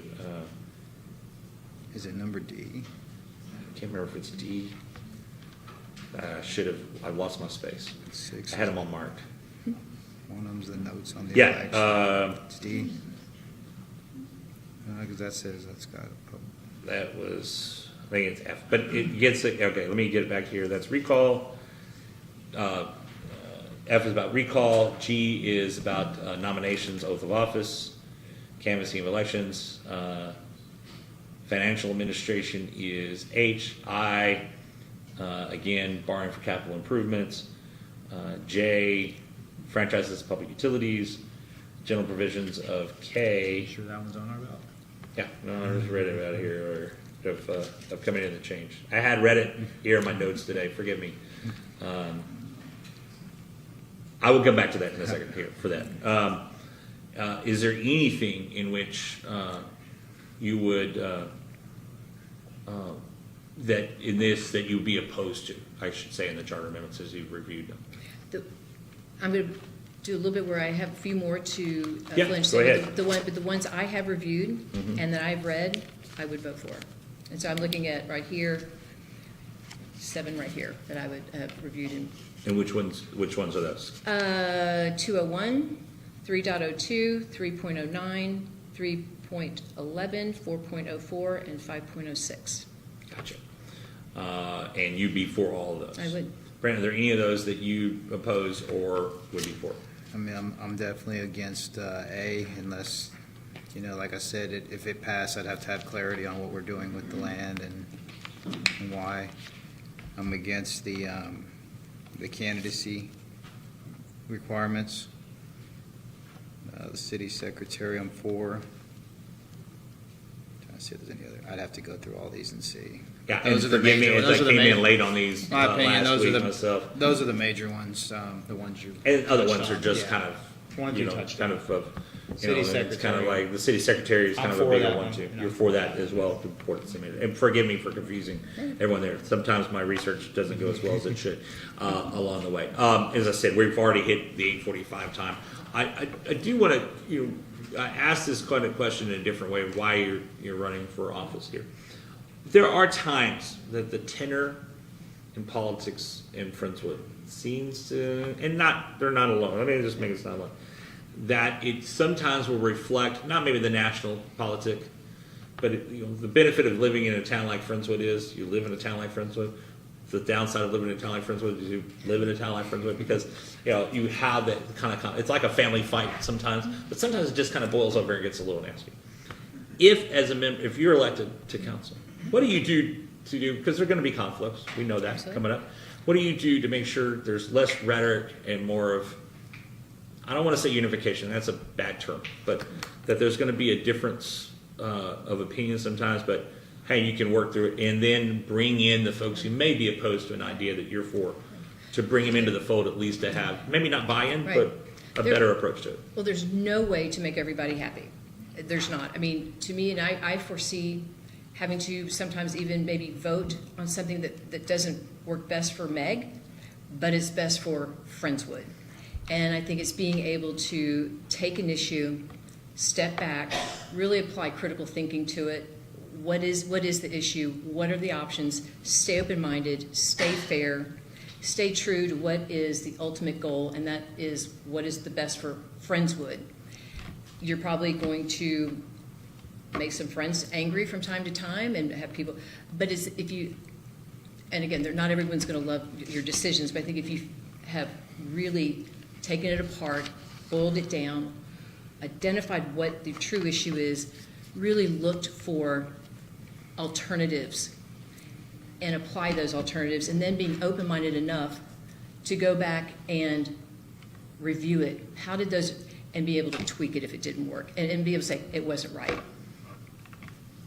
Same question to you here. How do you, if reelected, when you have those kind of conflicts that come up, they can boil over. And I'm not saying there's been fisticuffs on council or anything like that, but there is, and I think in many cities, if you monitor social media, you would think there was World War III going on, and oftentimes it's not. It's kind of the same two people arguing. But how do you make sure that the tenor stays in a more reasonable tone? Well, man, we're all professionals, and we're all residents of Friendswood at the end of the day. And God gives us 2 ears and 1 mouth for a reason. You always got to listen, and you just got to listen to both sides and make the decision what's the best for Friendswood and all the residents. And I wouldn't be up here if I'm not up here to make friends. I'm going to lose more friends than sitting up here. And if anybody's up here to ever make friends on the council, it's not the best way to make friends because you're not going to please everybody. So it's about doing what's the best for Friendswood and everybody. And sometimes you're going to vote a way that people don't like, and that's tough. That's why we sit up here and volunteer for this position. Then we got to remember, it is, you volunteer for the punishment to run, you volunteer for the punishment to be on the run. And by the way, it's Prop C that would change the language up there. I was too far down the page. I knew I was when I'd read some of the deal. And sometimes the language does get to be, I confuse myself, is that, the proposition language has to be a certain legalese way, but then it gets confusing from there. As I said, we already hit the 8:45 mark, and I appreciate you both being here. I know we had some schedule concerns before coming up. Thank you for both being part of this. If you would, folks, give them a hand here for their participation.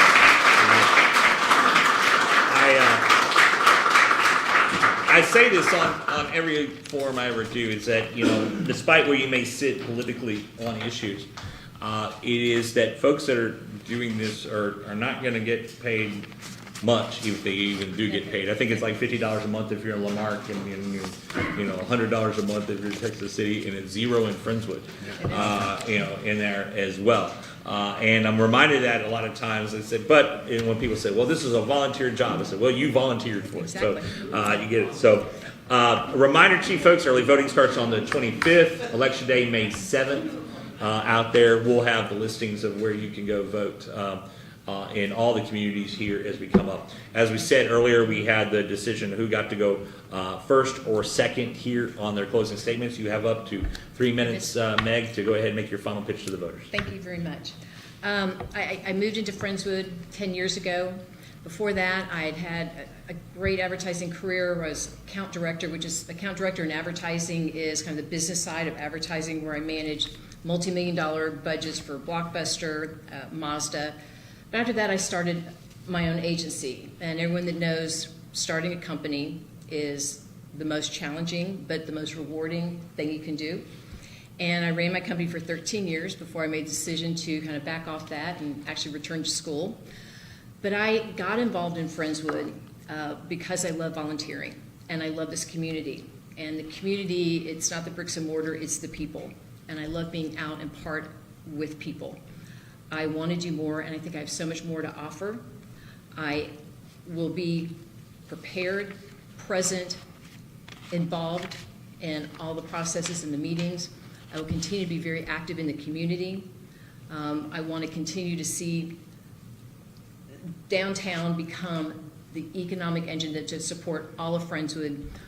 I understand, I want to communicate with people. I want to be their voice and represent everyone on council. So I hope I get your vote on May 7th or before. Early voting's great. And again, thanks for, under 3 minutes. I get when candidates can do that out there. I know my viewers like it more than anything else. Brent, you're the incumbent. You get to go lastly with your pitch. And folks, when they're done, don't get up right away. I've got a couple of things to clear up with y'all. And go ahead and you have up to 3 minutes, sir. As I told everybody, I'm a simple person who doesn't believe in wasteful spending. Not in my campaign. You can run my reports and see that.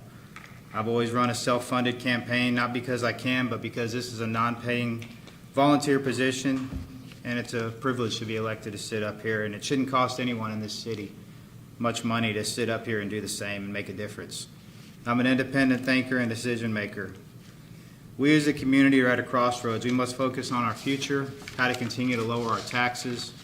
And my focus over the years has never changed from 3 years ago, applying my skill set to serve on council, which is budgeting and forecasting, my own companies, which are close to a $200 million revenue. focus on the taxpayer understanding of that sustainable economic growth and the top priorities. In closing, your vote's an investment in this city, and re-electing me to council is a good vote. Do your homework on the candidates just like you should in all elections. With my experience, it takes 3 years to learn this job. Every day I'm involved in it, I learn something new. I've learned from the leaders and the residents of our past, listening to today's new residents and youth about what they envision Friendswood looking like years after we all are gone. Everyone has a different vision, but the best path is always going to fall somewhere in the middle.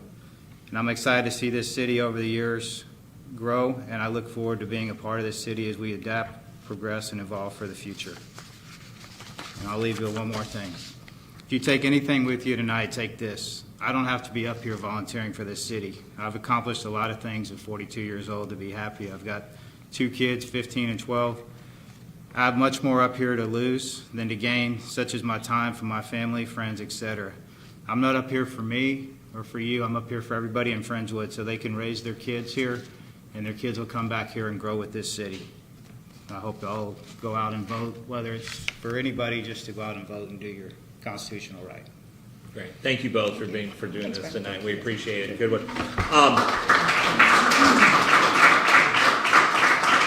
Now, it would be remiss. I want to thank Carol Marcantel and her staff here at the Friendswood Chamber of Commerce for the honor I have always to be asked to participate. I love coming over to Friendswood for chamber events over here. Speaking of which, one, I knew I was remiss for not remembering this earlier. The honors luncheon is coming up here for the chamber, April 28th, and I think y'all need, Carol, don't y'all need some donations for that day? Of course, that's what I thought. I got the email the other day that the actual luncheon happens April 28th from 11 to 1 at First Baptist Church, the Family Life Center over there. Y'all taking donations right now. Come on, grab the mic, and we'll put you on camera for a little bit here. We actually have 4 students available for sponsorship. If you want to sponsor a student and sit with your student, it's $90 to do that, but you must attend the luncheon so you can talk with the student and introduce them during the luncheon and all their accomplishments through their school years. And then Lemonade Day is coming up. Lemonade Day, May 3rd. We are taking sponsorships for that, so we need more money for that. It's been moved up from May 7th to May 3rd? Did I say May? Yeah, it's May 3rd. It's May 3rd, because it's on the calendar here, it's May 7th. I know. No. Okay, it is May, yeah. Election 7th. Day. Yeah, that's right. It is Election Day. You got me up here thinking off the cuff. Sorry about that, Carol, about that. But yes, Lemonade Day, May 7th. So go out and support the kiddos. They're going to have lemonade stands all over Friendswood that day. And then you can go out and about. If you hadn't voted, you can vote then, drink some lemonade all over. And it'll be around City Hall as well. So That is yeah. not where the election is, though. The election will be at the Yeah, senior center. over the center, right? It won't be here at City Hall during Election Day. So, well, the kids will be over here selling lemonade. That's Come right. get lemonade and move on over. As I said, sorry about that. So, thank y'all again for being here. Y'all have a nice night. Y'all get home safely. We appreciate your time. Appreciate it. Thank you. Appreciate it. I thought y'all were polished over here. Yeah, man. Push the button twice. Hold on.